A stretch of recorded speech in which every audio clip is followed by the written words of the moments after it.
పరిశుద్ధుడ, ప్రేమ, నమ్మకం గల తండ్రి, మీ ఘనమైన ఉన్నతమైన నామానికి వందనాలైనా స్తోత్రాలు తండ్రి. ఇంతవరకు మీ సజీవమైన రెక్కల చోటున మమ్మల్ని భద్రపరిచి మీరు కాపాడిన విధానాన్ని బట్టి వందనాలైనా స్తోత్రాలు తండ్రి. నాయన, ఈ విధంగా ఈరోజు కూడుకుంటూ మీరు ఇచ్చిన భాగ్యాన్ని బట్టి వందనాలైనా స్తోత్రాలు తండ్రి.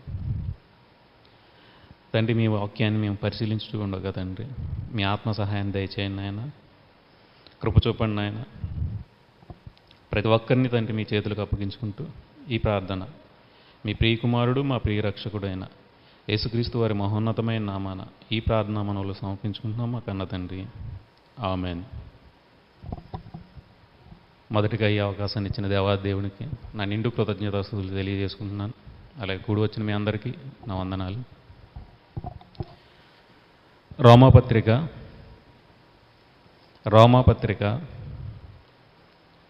7వ అధ్యాయం. రోమాపత్రిక 7వ అధ్యాయము 2వ వచనం. భర్త గల స్త్రీ భర్త బ్రతికి ఉన్నంత వరకే ధర్మశాస్త్రం వల్ల అతనికి బద్దురాలు కానీ, భర్త చనిపోని ఎడల భర్త విషయమై ధర్మశాస్త్రం నుండి ఆమె విడుదల పొందును. కాబట్టి భర్త బ్రతికి ఉండగా ఆమె వేరొక పురుషుని చేరిని ఎడల వ్యభిచారిణి అని అనబడును కానీ, భర్త చనిపోయిన ఎడల ఆమె ధర్మశాస్త్రం నుండి విడుదల పొందిన గనక వేరొక పురుషుని వివాహం చేసుకునినను వ్యభిచారిణి కాకపోవును. కావున నా సహోదరులారా, మనం దేవుని కొరకు ఫలము ఫలించినట్లు మృతుల్లో నుండి లేపబడిన క్రీస్తు అనే వేరొకను చేరుటకై మీరును ఆయన శరీరం ద్వారా ధర్మశాస్త్రము విషయమే మృతులైతిరి. ఇక్కడ పౌలు గారు భార్యాభర్తల బంధం గురించి, ఇక్కడ యేసుప్రభు వారి సంఘాన్ని గురించి రెండు వేరు వేరు విషయాలను తీసుకుని అక్కడ మనతో మాట్లాడుతున్నారు. మనం మొదటగా భార్యాభర్తల సంబంధం గురించి అక్కడ చూసుకుని అప్పుడు యేసుక్రీస్తు అని వేరు ఒకరిని చేరుటకు అక్కడ ఎంతకైతే అలా చెప్పాడో దాన్ని ఆలోచించుకుందాం. ముందు మొదటిగా భార్యాభర్తల బంధం గురించి అక్కడ ఏమైతే చెప్పారో ఆలోచించుకుందాం. 7వ అధ్యాయం 2వ వచనం. భర్త గల స్త్రీ భర్త బ్రతికి ఉన్నంత వరకే ధర్మశాస్త్రం వల్ల అతనికి బద్దురాలు. అంటే భర్త బ్రతికి ఉన్నంత వరకే ఒక భార్య భర్తకు బద్దురాలు. భర్త చనిపోయిన ఎడల ఆ ధర్మశాస్త్రం నుండి విడుదల పొందుతుంది. దేవుడు ఇక్కడ భార్యాభర్తల బంధం అనేది చాలా గొప్పగా మనకు తెలియజేశారు. ఆ భార్యల భర్తల బంధం అనేది ఎంత గొప్పదో, అది దాని గురించి దేవుడు ఏమనుకుంటున్నాడో యేసుప్రభు వారు కూడా మనకు తెలియజేశారు. దాని గురించి కూడా ఒకసారి చూసుకుందాం. మార్కు సువార్త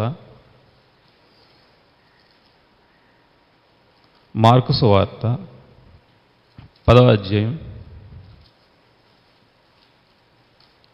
మార్కు సువార్త 10వ అధ్యాయము 2వ వచనం చూసుకుందాం. పరిసయ్యులు ఆయన వద్దకు వచ్చి ఆయన శోధించుటకై పురుషుడు తన భార్యను విడనాడటం న్యాయమా అని అడిగిరి. పరిసయ్యులు ఆయన దగ్గరకు వచ్చి శోధించుటకై అడుగుతున్నారు. పురుషుడు తన భార్యను విడిచిపెట్టడం న్యాయమా అని అడుగుతున్నాడు. అక్కడ యేసుప్రభు ఏమంటున్నారు? మీకు మోసే ఆజ్ఞాపించినని ఏం మీకు ఆజ్ఞాపించారని ఆయన పరిశీలన ఏమడుగుతున్నారు యేసుప్రభు వారు. మోసే మీకు ఏం ఆజ్ఞాపించాడు? అప్పుడు వారేమంటున్నారు? పరిత్యాగ పత్రిక రాయించి ఆమెను విడనాడవలెనని మోసే సెలవిచ్చినని చెప్పారు. అక్కడ యేసుప్రభు ఏమంటున్నారు 5వ వచనంలో, మీ హృదయ కాఠిన్యను బట్టి అతడి ఆజ్ఞను మీకు రాసి ఇచ్చిన కానీ సృష్టి ఆది నుండి దేవుడు వారిని పురుషునిగాను స్త్రీగాను కలగజేశాను.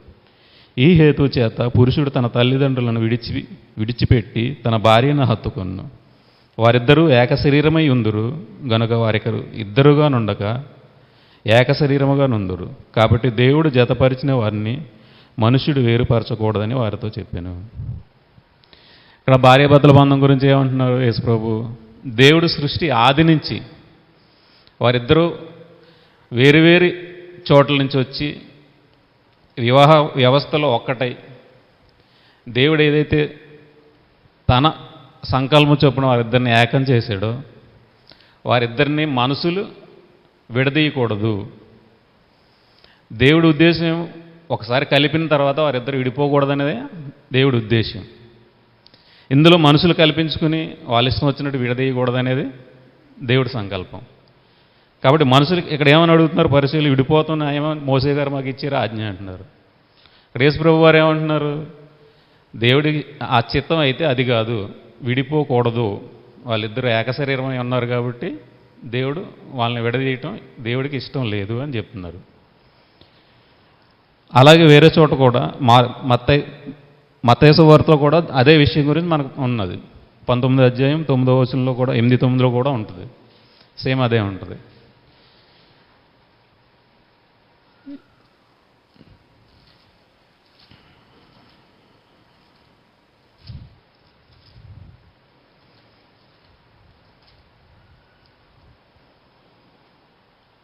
ఇక్కడ కూడా మీ హృదయ కాఠిన్యం చొప్పునే అంటున్నాడు. అక్కడ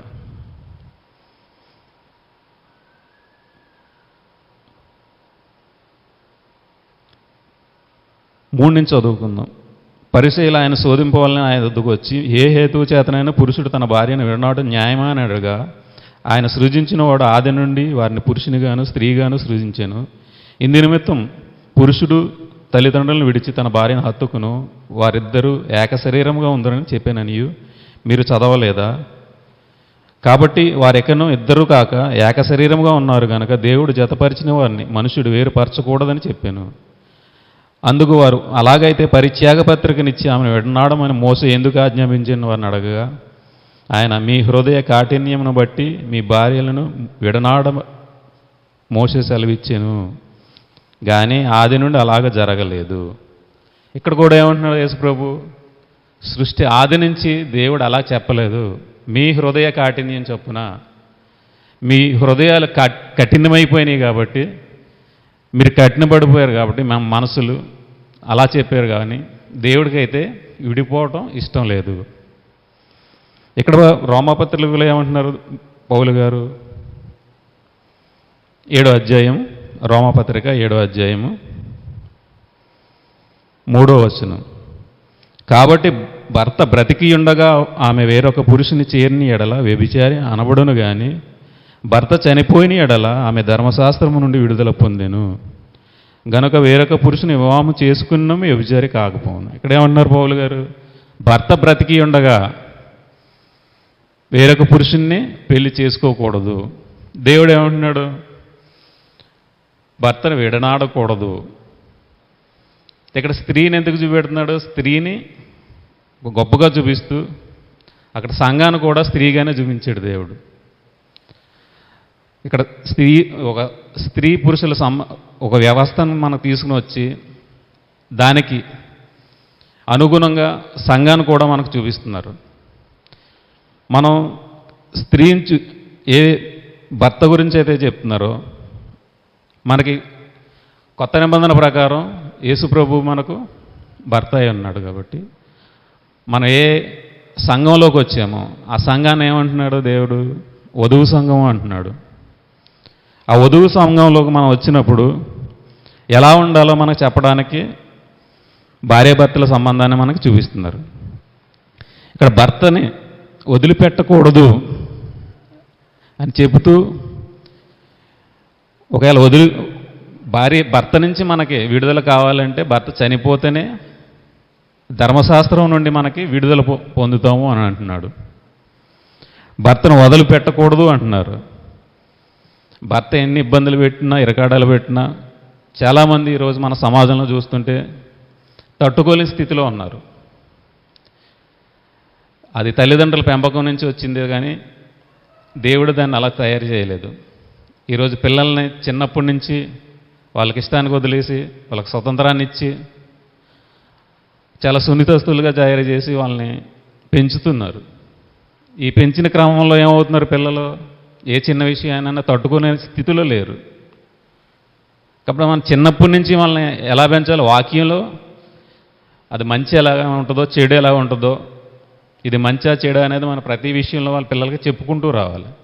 అది చెప్పుకుంటూ వచ్చినప్పుడు కష్ట నష్టాలు అనేది వారికి తెలుస్తాయి. ఆ కష్ట నష్టాలు తెలిసినప్పుడు వచ్చిన ఏ ఇబ్బంది అయినా తట్టుకునే శక్తి ఉంటుంది. అలా పెంచక ఇప్పుడు ప్రతి తల్లిదండ్రులు పిల్లల్ని ఎంతో గారాభంగా పెంచుతున్నారు. కాబట్టి ఈ వివాహ వ్యవస్థలో చాలా ఇబ్బందులు గురవుతున్నారు. ఇంతకుముందు చాలామంది ఇబ్బందులు పడ్డా, చాలామంది ఆ భారాన్ని దేవుడి మీద వేసుకుని ప్రార్థనా సహాయంతో ఎంతోమంది తమ భర్తలు మార్చుకున్నారు. అలా మార్చుకున్న చాలామంది ఆ పురుషులు దేవుని సేవలో ఎంతో గొప్ప సేవ చేసి దేవుని సేవలో నిద్రించిన వారు కూడా ఉన్నారు. అలా మనకి గ్రంథంలో, మనకు బైబిల్లో కూడా దేవుడు మనకు రాయించి ఇచ్చాడు. తమ పురుషుల్ని ఎంతోమంది కాపాడుకున్నారు అని. పేతురు గారి పత్రికలో కూడా మనకు రాశారు, మీ యుక్తమైన ప్రవర్తన వల్ల మీ పురుషుల్ని రాబట్టుకోవచ్చు. అంటే మన ప్రవర్తన వల్ల రాబట్టుకోవచ్చు. అంటే మన ప్రవర్తన సరిగా లేకపోతే రాబట్టుకోలేము అని. మరి ఇక్కడ ఆ విషయాన్ని మనకు తెలియజేస్తూ ధర్మశాస్త్రం నుంచి విడుదల పొందుతాము అంటున్నారు. మరి అక్కడ భార్యాభర్తల సంబంధాన్ని అంత గొప్పగా చెప్పుకుంటూ వచ్చి ఆ భార్యాభర్తల సంబంధం విడిపోవాలి అంటే భర్త చనిపోవాలి ఈ లోక సంబంధంగా అని చెప్తున్నారు. అలాగే కిందకు వచ్చేసరికి 7వ అధ్యాయం, రోమపత్రిక 7వ అధ్యాయం 4వ వచనం చూసుకుందాం.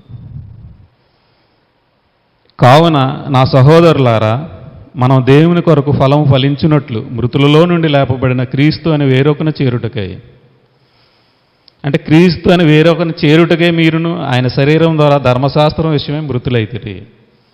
ధర్మశాస్త్రం విషయమే మీరేమయ్యారు? క్రీస్తుని చేరడానికి మృతులయ్యారు. ఈ ధర్మశాస్త్రం మనకేం చెప్తుంది? బ్రతికి ఉంటే అది మన మీద ప్రభుత్వం చేస్తుంది అని చెప్తుంది. అదే 7వ అధ్యాయము 1వ వచనం చూసుకుందాం. మనుష్యుడు బ్రతికినంత కాలమే ధర్మశాస్త్రం అతని మీద ప్రభుత్వం చేయుచున్నది. మనుష్యుడు బ్రతికి ఉన్నంత వరకు, మనిషి బ్రతికి ఉన్నంత వరకు ధర్మశాస్త్రం అతని మీద ప్రభుత్వం చేస్తుంది. మన క్రీస్తు అని వేరొకరిని చేరినప్పుడు ఆయన చేరాలంటే మనం ఏం చేసాం? అదే రోమపత్రిక 6వ అధ్యాయం 3వ వచనం. క్రీస్తు యేసులోనికి బాప్తిసం పొందిన మనం అందరం ఆయన మరణంలోనికి బాప్తిసం పొందితే మీరు ఎరగరా?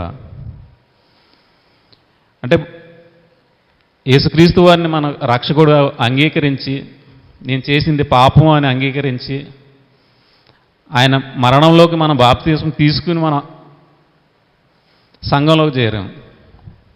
ఈ చేరినప్పుడు పౌలు గారు మనకు చెప్తుంది ఏంటంటే, కిందకు వచ్చేసరికి 6వ వచనం, 6వ అధ్యాయం, రోమపత్రిక 6వ అధ్యాయం 6వ వచనం. ఏమనగా మన యొక్కను పాపమునకు దాసులు కాకుండుటకు పాప శరీరము నిరర్ధకమగునట్లు మన ప్రాచీన స్వభావము ఆయనతో కూడా సిలువ వేయబడనని ఎరుగుదుము. చనిపోయినవాడు పాప విముక్తుడని తీర్పు పొంది ఉన్నాడు. చనిపోయినవాడు ధర్మశాస్త్రము నుండి విముక్తి పొందుతున్నాడు. మనం చనిపోయిన తర్వాత ధర్మశాస్త్రం మన మీద ఇంకా ప్రభుత్వం చేయదు. మన ఈ ధర్మశాస్త్రం కింద ఉన్నంత వరకు ఇది మన నేలతుంది. ఎప్పుడైతే మన శరీరానుసారంగా మనం ఎప్పుడైతే చనిపోయామో అప్పుడు ఈ ధర్మశాస్త్రం మన మీద ప్రభుత్వం చేయదు. కాబట్టి ఇక మన ధర్మశాస్త్రానికి మనకి సంబంధం లేదు. ధర్మశాస్త్రం ఏం చేస్తుంది? పాపం చూపిస్తుంది. ఇక్కడ 7వ అధ్యాయం రోమపత్రిక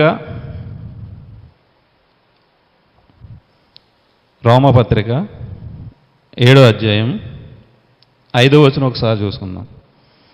ఏలయనగా మనము శరీర సంబంధమై ఉన్నప్పుడు మరణార్థమైన ఫలం ఫలించుటకై ధర్మశాస్త్రం వలన పాపేచ్చుల మన అవయవంలో కార్యసాధకములై ఉండెను. మన శరీర సంబంధంగా ఉన్నప్పుడు ధర్మశాస్త్రం వలన ఏదైతే ధర్మశాస్త్రం ఇది నీకు పాపం అని నీ మీద ఆరోపిస్తుందో, అంటే ధర్మశాస్త్రం వల్లనే పాపేచ్ఛలు అంటున్నాడు అక్కడ. ధర్మశాస్త్రం మన వల్ల పాపమా? ధర్మశాస్త్రం మన పాపాన్ని ప్రేరేపిస్తుందా అంటే కాదు. అదే 7వ అధ్యాయము 7వ వచనం చూసుకుందాం. కాబట్టి ఏమందుము? ధర్మశాస్త్రము పాపమాయనా? అట్లనరాదు. ధర్మశాస్త్రం వల్లనే కానీ పాపం అనగా ఎట్టుదో నాకు తెలియకపోవును. ఆశింపవద్దని ధర్మశాస్త్రం చెప్పని ఎడల దురాశ ఎట్టుదో నాకు తెలియకపోవును. ధర్మశాస్త్రం మనకు దేవుడు ఇచ్చాడు కాబట్టి పాపం ఎట్టిదో నాకు తెలుస్తుంది. అప్పటి వరకు నాకు పాపం అంటే తెలియదు. ధర్మశాస్త్రం ఎప్పుడైతే నేను చదివానో, ధర్మశాస్త్రం ఎప్పుడైతే దేవుడు నాకు ఇచ్చాడో, పాపానికి నాకు ఎడబాటు వచ్చింది. ఇది పాపం అని తెలుస్తుంది. ఆశింపవద్దు అని చెప్పకపోతే దురాశ ఎట్టిదో నాకు తెలియదు అంటున్నాం. ధర్మశాస్త్రం ఎప్పుడు ఏం చేస్తుంది? ఆరోపిస్తుంది, ఇది తప్పు, ఇది పాపం. మరి దీని నుంచి నేను విడుదల పొందడానికి నేను శరీరానుసారంగా క్రీస్తులోకి వచ్చి చనిపోయి బాప్తిస్మం పొంది ఆయన్ని స్వరక్షకుడిగా అంగీకరించి నేను వచ్చిన తర్వాత నేను మళ్ళీ ఏదైతే అదే రోమపత్రిక 7వ అధ్యాయము 5వ వచనంలో ఏమంటున్నాడు? ఏలైనగా మన శరీర సంబంధమై ఉన్నప్పుడు మరణార్థమైన ఫలం ఫలించుటకై ధర్మశాస్త్రం వలన పాపేచ్చులు మన అవయవంలో కార్యసాధకముగా ఉండెను. మన ధర్మశాస్త్రం నుంచి విముక్తి పొందకముందు మన శరీర సంబంధమైన కార్యాలు చేసి మనం మృతులైపోయాం. కాబట్టి క్రీస్తుని అంగీకరించి మన క్రీస్తులోకి వచ్చినప్పుడు మనం దాని నుంచి విముక్తి పొందాం. 6వ వచనం, ఇప్పుడైతే దేని చేత నిర్బంధింపబడితేమో దాని విషయమై చనిపోయిన వారమే ధర్మశాస్త్రం నుండి విడుదల పొందితిమి కనుక అక్షరానుసారమైన ప్రాచీన స్థితి గలవారం కాక అక్షరానుసారమైన నవీన స్థితి గలవారమై సేవ చేయుచున్నాము. ఆత్మానుసారం నవీన స్థితి. ఎప్పుడైతే మనం దేని చేత నిర్బంధింపబడితేమో దాని నుంచి విడుదల పొంది ధర్మశాస్త్రం అనే దాని నుంచి విడుదల పొంది మనం అక్షరానుసారమైన ప్రాచీన స్థితి గలవారము కాక ఆత్మానుసారమైన నవీన స్థితి గలవారమై సేవ చేస్తున్నాం. ఇప్పుడు నవీన స్థితిలోకి వచ్చాం మనం. ఈ నవీన స్థితిలోకి వచ్చినప్పుడు మళ్ళీ పాత జీవితంలోకి మనకి వెళ్ళకూడదని పౌలు గారు మనకి చెబుతున్నారు ఇక్కడ. ఎప్పుడైతే మనం సంఘంలోకి చేరి సంఘంలోకి వచ్చిన తర్వాత మన పాత జీవితాన్ని వదిలేసి వచ్చిన తర్వాత కొత్త స్థితికి వచ్చిన తర్వాత మనం ఇది ఇబ్బందులు ఎదురైనా ఇరకాటాలు ఎదురైనా మన ప్రతి ఇబ్బంది నుంచి ఇరకాటాల నుంచి దేవుడు మనల్ని విడిపిస్తూ వస్తాడు. మన ఆత్మ సహాయం చేత మనల్ని దాని నుంచి విడుదల ఇస్తాడు. ఆ విడుదల ఇచ్చినప్పుడు మనం దాన్ని తీసుకుంటే మన ధన్యులు అవుతాం. ఏదైతే దేవుడు మన ఆత్మ సహాయం ఇస్తున్నాడో దాన్ని మనం తీసుకోకుండా లోకం వైపు చూస్తే మన ఇబ్బందులు పాలైపోతాం. అదే రోమపత్రిక 8వ అధ్యాయము 26వ వచనం, అటువలే ఆత్మయు మన బలహీనతను చూసి సహాయం చేయుచున్నాడు. ఏలయనగా మనము యుక్తముగా ఎలాగ ప్రార్థన చేయవలనో మనకు తెలియదు కానీ ఉచ్చరింపశక్యము కానీ మూలుగుతో ఆత్మ తానే మన పక్షమున విజ్ఞాపన చేయుచున్నాడు. ఈ ఇబ్బందులు ఎదురైనప్పుడు ఇరకాటాలు ఎదురైనప్పుడు మన బలహీనత చూసి ఆయనే తనకు తానే మనకు సహాయం చేస్తున్నాడు. ఈ సహాయం చేసినప్పుడు మనం ఆయనలో ఉండి ఆయన మీద ఆధారపడి మనం ఎప్పుడైతే ముందుకు వెళ్తామో మన ఆయన నుంచి సహాయం అందుతుంది. మన బలవంతులుగా తయారవుతాం. బలంగా మనం సంఘంలో వాడబడతాం. ఎప్పుడైతే మనం ఇది తట్టుకోలేను, ఇది నా వల్ల కాదు అని అనుకుంటే నువ్వు లోకంలోకి వెళ్ళిపోతావు. కాబట్టి 35వ వచనం చూసుకుందాం. క్రీస్తు ప్రేమ నుండి మనల్ని ఎడబాపువాడెవడు? శ్రమ అయినను, బాధ అయినను, హింస అయినను, కరువు అయినను, వస్త్రహీనత అయినను, ఉపద్రవమైనను, ఖడ్గమైనను మనల్ని ఎడబాపునా? ఇక్కడ భార్యాభర్తల సంబంధంలో ఇబ్బందులు ఎదురైంది, ఇది ఎదురైంది, నన్ను కొడుతున్నాడు, చంపుతున్నాడు, చంపేసిలా ఉన్నాడని ఏదైతే భయపడి ఈరోజు బయటకు వచ్చేస్తున్నారో ఆ వ్యవస్థ నుండి, దేవుడు ఏదైతే ఇష్టంగా కట్టుకున్న వ్యవస్థ నుంచి వచ్చేస్తున్నారో దాన్ని చూపించుకుని సంఘాన్ని గురించి కూడా మాట్లాడుతున్నాడు. మన గురించి విజ్ఞాపన చేసేవాడు ఆయన ఆత్మ. ఎప్పుడైతే బాప్తిసం తీసుకున్నావో ఆయన ఆత్మ మనకు తోడుగా ఉంటుంది. ఆ తోడుగున్న ఆత్మ మీద మనం ఆధారపడి ముందుకెళ్ళాలి తప్ప మన సొంత నిర్ణయాల మీద మనం ఎప్పుడు ఆధారపడి వెళ్ళకూడదు. దేవుడికి ఇది ఇష్టమా అంటే ఇష్టమైతే చేయాలి, వద్దు అంటే దాని జోలికి వెళ్ళకూడదు. మన వల్ల కాదు అని అనుకుంటే మన దేవుడి మీద పెట్టుకుంటేనే దాని సహాయం అందుతుంది. మన వల్ల కానిది ఏది మనకి దేవుడు ఇవ్వలేదు. మన వల్ల కానిది ఏంటి? పాపం నుంచి విముక్తి పొందడం. మనకు మనమే చేసుకోలేం కాబట్టి యేసు ప్రభువుని మనకి తన కుమారుని, సొంత కుమారుని ఇక్కడికి పంపి మన నిమిత్తం ఆయన సిలువు ద్వారా, ఆయన మరణాన్ని ద్వారా మనకి పాపాన్ని విముక్తి ఇచ్చాడు. సిలువ మరణం ద్వారా మనకి పాప విముక్తి ఇచ్చాడు. మనం చేయలేం కాబట్టి. మిగతాదంతా మనం చేయగలం కాబట్టి ఏదైతే మనం చేయలేమో ఆయన చేసి వెళ్ళాడు. ఏదైతే చేయగలమో అది మనకిచ్చాడు. ఎప్పుడు చేయగలం? మనం ఎప్పుడైతే ఆయన మీద ఆధారపడతామో అప్పుడే మనం దాన్ని చేయగలం. మనం ఎప్పుడైతే ఆధారపడకుండా మన మీద మనం ఆధారపడతామో దాని నుంచి మనకు విముక్తి అనేది ఉండదు. కాబట్టి ఎప్పుడైతే మనకి ఇబ్బందులు ఎదురైనా, చావు అయినా, శ్రమ అయినా, బాధ అయినా, హింస అయినా, కరువు అయినా, వస్త్రహీనత అయినా, ఉపద్రవం అయినా, ఖడ్గమైనా, ఏది ఎదురైనా మనం ఆ బలహీనత చూసే కదా ఆయన మనకు సహాయం చేస్తున్నాడు. మన బలహీనతను ఉన్నప్పుడు మనం ఆయన దగ్గరికి వెళ్ళి నమ్మకంతో, విశ్వాసంతో మనం ఎప్పుడైతే ప్రార్థన చేసుకుంటామో ప్రతి బలహీనత నుండి మనకి ఆయన విడుదల ఇస్తాడు. నమ్మి మనం ప్రార్థన చేయాలి. నమ్మకుండా ప్రార్థన చేస్తే మనకి ఏ విధమైన సహాయం అందదు. మనకి ఏకైక ఆయుధం ప్రార్థనే. ఆ ప్రార్థన ద్వారానే మనం ఏదైనా సాధించగలం. కాబట్టి 37వ వచనం చూసుకుందాం. అయినను మనల్ని ప్రేమించిన వాని ద్వారా మనము వీటన్నిటిలో అత్యధిక విజయం పొందుతున్నాము. మన విజయం ఎక్కడ పొందుతున్నాం? మనల్ని ప్రేమించి మన కోసం తన ప్రాణాన్ని ఇచ్చి తన రక్తము ద్వారా మనల్ని శుద్ధులుగా చేసి మనల్ని నిలబెట్టిన యేసుప్రభు యొక్క సన్నిధిలో మనం నిలబడితే విజయం అనేది మనకి తప్పకుండా ఉంటుంది. ఆ విజయాన్ని పొందాలి అంటే ఆయన వేడుకోనక తప్పదు. నేను ఇబ్బంది పడిపోతున్నావు. సంఘంలోకి వచ్చిన తర్వాత భార్యాభర్తల సంబంధం ఎలాగో సంఘం కూడా అలా ఉంటుంది. ఒకరికొకరు సహాయంతో, ఒకరి ఇబ్బందుల్లో ఒకరు పాలు పంచుకుంటూ భార్యాభర్తలు ఎలాగైతే ముందుకు వెళ్తారో సంఘం కూడా అలాగే వెళ్ళాలి. ఎప్పుడైతే ఇబ్బందులు వచ్చేసి మీరు బయటికి వెళ్ళిపోతారని చూస్తారో మన సాతాను చేతిలో పడిపోతాం. అది సంఘమైనా, భార్యాభర్తల సంబంధమైనా, ఆ రెండిటికి అవినాభావ సంబంధం ఉందని మనకు తెలియజేస్తున్నాడు దేవుడు. ఇక ఎప్పుడైతే మనం ఆయన మీద ఆధారపడి ఆయన ద్వారా మనం పనులు సాగించుకుంటున్నామో మనకి ఎటువంటి ఇబ్బంది ఉండదు. ఒకవేళ ఎటువంటి ఇబ్బంది వచ్చినా, వస్త్రహీనత వచ్చినా, ఖడ్గం వచ్చినా, కరువు వచ్చినా ఆయనే మనకు విజయం ఇచ్చేవాడు. కాబట్టి మన ఆయన మీద ఆధారపడి ఆయన ద్వారానే మనం ముందుకు వెళ్ళాలి. కాబట్టి మన ఇష్టానుసారంగా మాత్రం అయితే ఎంత మాత్రం వెళ్ళకూడదు. ఈ భార్యాభర్తల సంబంధం గురించి ఇంకో విషయం కూడా చెప్తున్నాడు అక్కడ. 6వ అధ్యాయం, రోమపత్రిక 6వ అధ్యాయము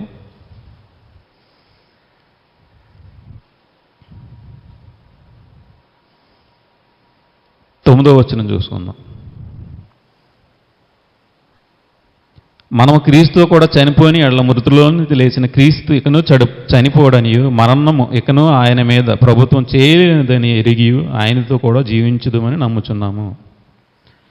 అంటే ఇక్కడ భార్యాభర్తల సంబంధం ధర్మశాస్త్రం ప్రకారం భర్త చనిపోతే విడిపోతావు, మళ్ళీ చేసుకుంటే మళ్ళీ చనిపోతే మళ్ళీ విడిపోతావు.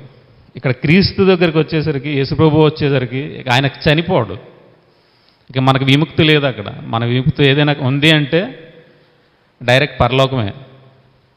ధర్మశాస్త్రం చనిపోతేనే మళ్ళీ అమలైపోద్ది. ఇక్కడ ఒకసారి మనం లోకంలో చనిపోయి యేసుప్రభువు దగ్గరికి వచ్చిన తర్వాత, ఆయన దగ్గరికి వచ్చిన తర్వాత ఇక మనకి చావు అనేది లేదు. ఆయన చనిపోలేదు కాబట్టి, తిరిగి లేచాడు కాబట్టి మనం కూడా అలాగే తిరిగి బ్రతుకుతామని మన సంఘంలో చేరుతున్నాం. ఈ సంఘంలో చేరిన తర్వాత ఇక మన ఇష్టానుసారంగా బయటకు వెళ్ళడానికి ఉండదు. ఒక భార్యాభర్తల సంబంధాన్ని విడదీయాలంటే చావు మాత్రమే విడదీస్తుంది.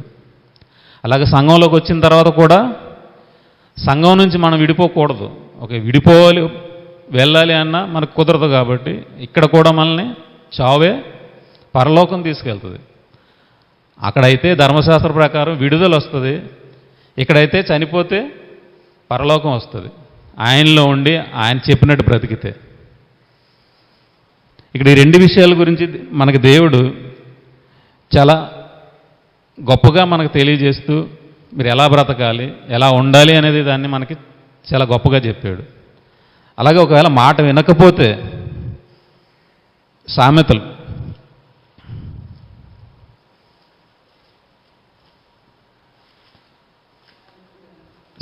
గ్రంథం 6వ అధ్యాయం, సామెతల గ్రంథం 6వ అధ్యాయము 34వ వచనం. భర్తకు పుట్టు రోషము మహారౌద్రము గలది, ప్రతీకారం చేయు కాలమందు అట్టివాడు కనికరపడడు. ఒకవేళ యేసుప్రభు వచ్చేసరికి మనం చనిపోయే ముందుకి మన ఇష్టం వచ్చినట్టు మాత్రం ఈ దేవుడు ఏదైతే చెప్పాడో ఆజ్ఞల ప్రకారం నడవకుండా మన ఇష్టానుసారంగా నడిస్తే ఆయనకి చాలా రౌద్రం వస్తుంది అంటున్నాడు. భర్త అంటే మనం ఎప్పుడైతే బాప్తీసం తీసుకుని సంఘంలో చేరేమో అప్పుడు మనకు యేసుప్రభువే భర్త అయ్యి ఉన్నాడు. పౌలు గారు అంటారు మిమ్మల్ని ప్రదానం చేసి తిని అంటాడు. అంటే మన ఇష్టానుసారంగా వెళ్ళినప్పుడు దేవుడు ఏం చేస్తున్నాడు ఇక్కడ, ఆయనకు చాలా పౌరుషం, చాలా రోషం వస్తుంది. వచ్చి ఇంకప్పుడు మనల్ని కనికరం చూపడం. ఇప్పుడైతే కనికరగారు దేవుడు అనుకుంటున్నాం, కరుణ చూపుతాడు అనుకుంటున్నాం, చాలా జాలిగల దేవుడు అనుకుంటున్నాం. అప్పుడైతే మాత్రం కనికరం అయితే చూపడు. మళ్ళీ రోమపత్రిక వస్తున్నాం.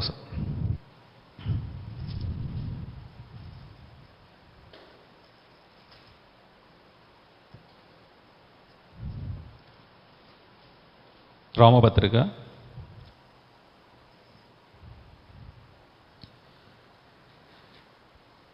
7వ అధ్యాయం 3వ వచనంలో చూద్దాం. కాబట్టి భర్త బ్రతికి ఉండగా ఆమె వేరొక పురుషుని చేరిన ఎడల వ్యభిచారి అనబడును. ఇక్కడ ఏమంటున్నాడు? భర్త బ్రతికి ఉండగా వేరొక పురుషుని చేరిన ఎడల. యేసుప్రభు దగ్గరకు వచ్చిన తర్వాత, సంఘంలో చేరిన తర్వాత మళ్ళీ మనం యేసుప్రభుని వదిలేసి మళ్ళీ లోక సంబంధమైన వాటిలో మనం వెళ్ళిపోయామంటే మనం ఏం చేసినట్టే లెక్క, అక్కడ వ్యభిచారం చేసినట్టే లెక్క. లోక సంబంధమైన మళ్ళీ ఆ కార్యక్రమాల్లో పాలు పంపులు పొందుతూ సంఘం యొక్క బాధ్యతను వదిలేసి మన ఇష్టానుసారంగా తిరిగితే పాపం మన మీద ఆరోపింపబడుద్ది. కాబట్టి దేవుడు ఏదైతే చెప్తున్నాడో ఆ విధంగా మనం బ్రతకడానికి, ఆయన మీద ఆధారపడి ఉండడానికి మనం ముఖ్యంగా చేయవలసింది ప్రార్థన చేయాలి. ప్రార్థన ద్వారానే ప్రతి విషయంలోనూ మనం విజయం పొందుతాం. ఈ విజయం పొంది మనం ఎక్కడికి వెళ్తాం? క్రీస్తు వారి రాకడలో ఎత్తబడతాం, ఎత్తబడే సంఘంగా ఉంటాం. ఈ సంఘంలో చేరినప్పుడు ఆయన ఇష్టానుసారంగా మనం బ్రతికితే ఆయన ఏం చేస్తాడు మనకి? ఎఫెసీ పత్రిక 5వ అధ్యాయం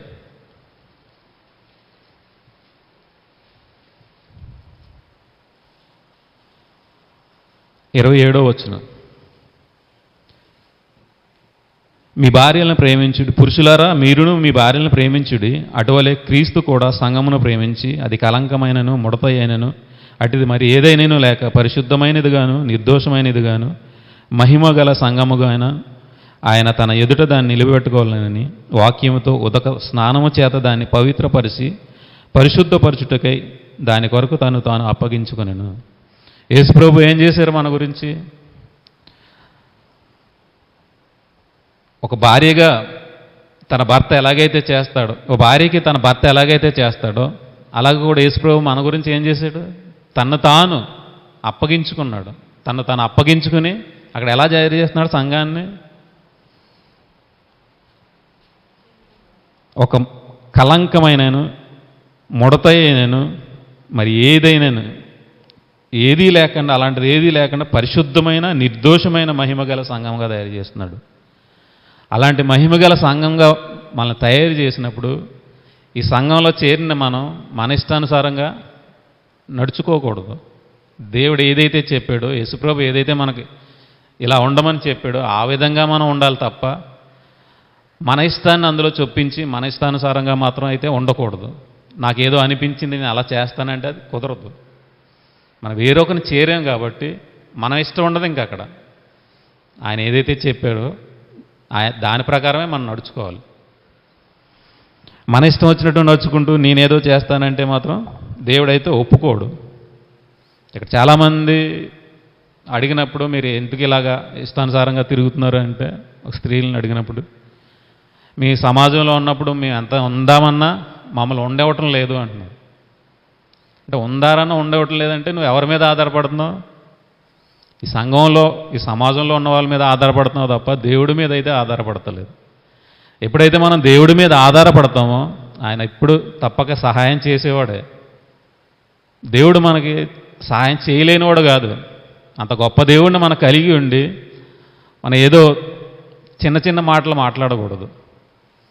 ఆయన గొప్ప దేవుడు కాబట్టి గొప్పగానే మనం ఆయన్ని ఆరాధించుకోవాలి. ఆయన నుంచి గొప్పవైనవే మనం తీసుకోవాలి. ఈ చిన్న చిన్న విషయాల్లో నా వల్ల కావటం లేదు అంటే అది మన బలహీనత. ఆ బలహీనతల నుంచి నేను కాపాడుతానే ఏమంటున్నాడు? ఆత్మ తన సహాయాన్ని నీకు ఇస్తున్నాడు. 8వ అధ్యాయంలో అదే చెప్తున్నాడు కదా. అటువల ఆత్మయు 8:26లో అటువల ఆత్మయు మన బలహీనతను చూసి సహాయం చేయుచున్నాడు. మన బలహీనులు కాబట్టే, మన బలహీనతని అర్థం చేసుకున్నవాడు కాబట్టే ఆయన మనకు సహాయం చేస్తున్నాడు. మన తరపున ఆయన ప్రార్థన విజ్ఞాపనలు చేస్తున్నాడు.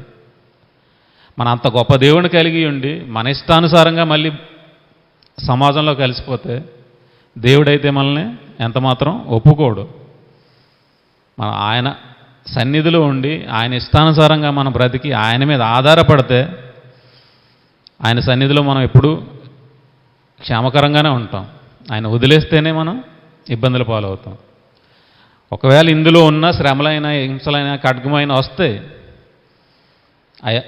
సాతాను ఏదైతే అపవాది ఉందో తన ద్వారా కూడా వస్తాయి.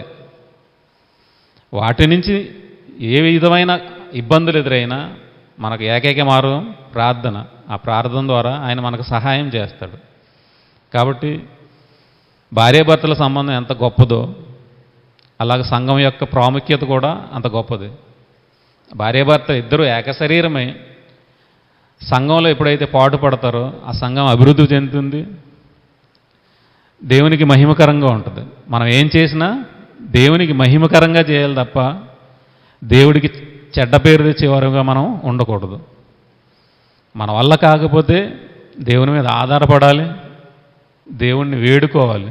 అంతే తప్ప మనకిష్టం వచ్చిన సలహాలు కానీ మనకు నచ్చిన అభిప్రాయాలు కానీ చెప్పి సంఘంలో చొప్పించకూడదు. చొప్పితే సంఘం చెడిపోద్ది. కాబట్టి ఏదైతే చెప్పాడో చెప్పినట్టు మనం చేయడానికి ఆయన మీద ఆధారపడి మనం ముందుకు వెళ్ళాలని కోరుకుంటూ నా వాక్యాన్ని ముగిస్తున్నాను. ప్రార్థన చేసుకున్నాను. పరిశుద్ధుడ, ప్రేమ, నమ్మకం గల తండ్రి, మీ ఘనమైన ఉన్నతమైన నామానికి వందనాలు నాయన. స్తోత్రాలు తండ్రి. నాయన ఇంతవరకు మీ వాక్యాన్ని ధ్యానించాము నాయన. మీరు ఇచ్చిన కృపను బట్టి వందనాలు నాయన. స్తోత్రాలు తండ్రి. విన్న వాక్యాన్ని తండ్రి అలా ఉందో లేదో అని మరి పరిశీలించుకుని ఆ వాక్య ప్రకారం మేము నడవడానికి మీరే కృప చూపి సహాయం చేయండి నాయన. కృప చూపండి తండ్రి. తండ్రి ప్రతి ఒక్కరిని మీ చేతులకు అప్పగించుకుంటూ ఈ ప్రార్థన మీ ప్రియకుమారుడు మా ప్రియ రక్షకుడు అయిన యేసుక్రీస్తు వారి మహోన్నతమైన నామాన ఈ ప్రార్థన మనలో సమర్పించుకుంటున్నాం మా కన్న తండ్రి. ఆమేన్. అందరికీ వందనాలు.